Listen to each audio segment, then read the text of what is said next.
100 rockets were moving out of Lebanon. Reports were circulating about possible mining in the Strait of Hormuz.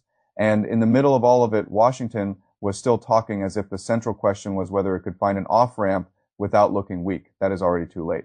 The real story is not whether Washington wants an off-ramp. The real story is that this war may have already advanced to the point where every American exit makes the settlement look worse than the war was supposed to deliver. That is the danger inside this moment, because the source text behind this rewrite is not ultimately about launch totals or individual strikes, important as those are. It is about something larger and harder to admit. It is about a power that entered the war with maximal language and is now discovering that the more pressure it applies, the more it narrows itself into endings it does not want. I want to use a framework for this version. The framework is the off-ramp trap. The off-ramp trap begins when a state has three broad choices and all three degrade its final position. Choice 1, keep escalating from the air and sea. Choice 2, expand toward a ground war it cannot properly sustain. Choice 3, seek an exit that stops the immediate damage, but reveals to allies and enemies alike that the maximal objective was never attainable. That is the tree. And the reason it matters is that the source text keeps pulling the reader away from the superficial reading of the war and back toward the structure underneath it. The superficial reading says Iran has taken enormous damage. Missile launches are down, launchers have been lost, the enemy must be weakening, and therefore a workable settlement should be easier to impose. The deeper reading says damage and submission are not the same thing. A state can lose a great deal and still refuse the political meaning you want the losses to carry. In fact, once that refusal becomes obvious, every next move you make has to be judged not by how tough it looks, but by what sort of post-war order it produces. That is where Washington's problem begins. Take the off-ramp. First, on paper, it looks like the easiest answer. Declare that Iranian nuclear and missile capabilities were severely degraded. Claim that deterrence was restored. Say the enemy paid a price, freeze the conflict, move on. In purely domestic political terms, that is the neatest option because it avoids a wider catastrophe, while still letting the White House describe the war as a successful demonstration of strength. But the source text explains why even this clean option is not clean. If Iran has endured the bombardment, refused to fold, continued to signal that it will not return to the old status quo, and kept enough escalation capacity to shape the fears of the Gulf, Israel, and Washington itself, then any exit will already occur in a different political landscape from the one this war was supposed to restore. The question is no longer whether America can declare something. The question is whether anyone else believes the declaration that is brutal, because empires live on the distance between what they say happened and what everyone else believes happened. If that distance collapses, the speech still exists, but the leverage inside it disappears. So the off-ramp is not simply an exit, it is also a risk of exposure. Then consider the second choice, continue the war from the air and sea. This is the most tempting path because it feels like action without total commitment. It avoids the obvious madness of an invasion while letting Washington say it is still increasing pressure, bomb more, strike more, threaten more, expand the blockade logic, make the cost unbearable, wait for Iran to bend. The source text is devastating on this point because it calls the whole idea what it is. War without strategy, air power and naval power can punish. They can destroy facilities, kill people, and create massive disruption. But by themselves, they do not generate enduring strategic outcomes when the political objective is something as large as forcing a country like Iran to accept a regional order. It now explicitly rejects. What they do generate is accumulated damage. And accumulated damage without a coherent settlement path has a very specific effect. It worsens the terms of peace while hardening the determination of the side that is still standing. That is why the war as basic arithmetic is so ugly for Washington. More air and naval punishment might produce more tactical success. It may also produce a final arrangement that looks even worse. Because the region concludes not that America is irresistible, but that America can inflict huge damage without being able to translate that damage into a political end state of its choosing. Then comes the third choice, boots on the ground. The source material is not hesitant here. It rejects the idea flatly.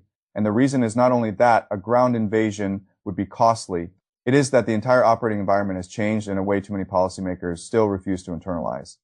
Persistent surveillance changes the logic of force generation. Drones change the vulnerability of movement. Precision missiles change the survivability of buildup. You do not get to replay 1991. You do not get to spend months slowly assembling armor, artillery, logistics, and manpower, while the enemy watches helplessly. The enemy watches actively. Now it watches and hits. So the key question is no longer could the United States fight once it arrived in strength. The key question is, Can the United States create that strength in theater without taking crippling damage while trying to form it? Once that question is asked, honestly, the ground option starts to look less like resolve and more like self-entrapment. And this is where the off-ramp trap becomes unmistakable. If Washington escalates from the air and sea, it risks widening the damage without solving the strategic problem. If it goes to the ground, it risks stepping into a form of warfare it is not organized to sustain. If it exits, it risks revealing that the war has already shifted the region further from the order it wanted to preserve, that is the tree, and every branch points downward. Now add the Iranian side of the equation. The source text repeatedly returns to one fundamental point. Iran is not behaving like a state preparing to accept the status quo. It is behaving like a state preparing to alter the terms of the post-war order. That is why the language around Gulf access, Israeli threat, external military presence, and regional basing matters so much. This is not just retaliatory emotion. It is architecture. Tehran is not saying only that it wants the bombing to stop. It is saying that the arrangement that made the bombing possible cannot simply resume when the bombing slows. That makes this war much more dangerous than a normal exchange of strikes story, because once the issue becomes architecture, the settlement matters more than the day as casualty count. Once the issue becomes architecture, every capability a state still holds in reserve becomes political as much as military. And once the issue becomes architecture, lower launch volume may not indicate reduced danger at all. It may indicate that the side under pressure is preserving decisive tools for the settlement phase. That is why the Karg question is so important. Not because Karg is merely an oil facility, but because hitting it would mean telling Tehran that the war is now openly aimed at the economic lungs of the state. At that point, Iran's answer is unlikely to remain narrow. It could move outward into the Gulf S system level vulnerabilities, oil infrastructure, desalination, shipping, insurance, loading capacity, political trust. The source text is effectively warning that the next phase may not be about more spectacular daily salvos. It may be about whether the wider regional system can still function normally, and a system war is always harder to contain than a strike war. This is why I think the headline coverage is still badly behind the actual story. The headline says Hezbollah launched 100 rockets. The deeper story is that fronts once declared degraded keep proving they can re-enter the map whenever Washington wants the map to simplify. The headline says launch counts are down. The deeper story is that lower volume may be the surface appearance of preserved escalation. The headline says maybe the United States will find an off-ramp. The deeper story is that each day of continuing war makes the acceptable off-ramp politically uglier. And there is a fourth layer underneath all of this that matters just as much. The Gulf states are watching, Europe is watching, Asia is watching. They are all asking a question that is much more corrosive to American power than daily arguments over battlefield claims. Can Washington still preserve commercial order in the Gulf better than it can destroy it? That used to be the simplest answer in the region. Now it is no longer simple if the visible result of American escalation is burning ports, exposed desalination plants, unstable shipping, threatened energy infrastructure, and increasing flows of military priority toward Israel rather than toward the wider regional system. Then the promise beneath the American presence changes. It stops looking like protection and starts looking like concentration of risk. Once allies begin to think that way, the military problem becomes a political problem very quickly. Which brings us back to the trap. The source text is really a warning about the shrinking number of good exits, not no exits, good exits. You can still bomb more. That is an exit from political embarrassment today, but maybe an entrance into strategic embarrassment tomorrow.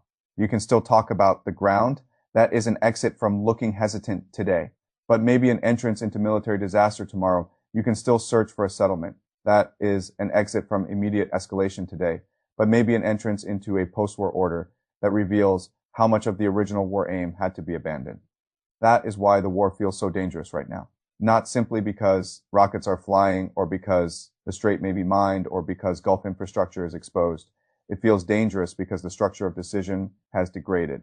And when the structure of decision degrades, states make the worst choices precisely because all the remaining options feel humiliating. That is the off-ramp trap.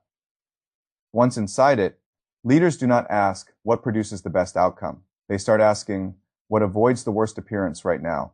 That is how wars drift from terrible into catastrophic.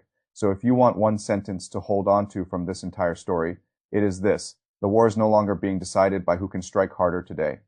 It is being decided by who can still shape the settlement without making the settlement worse.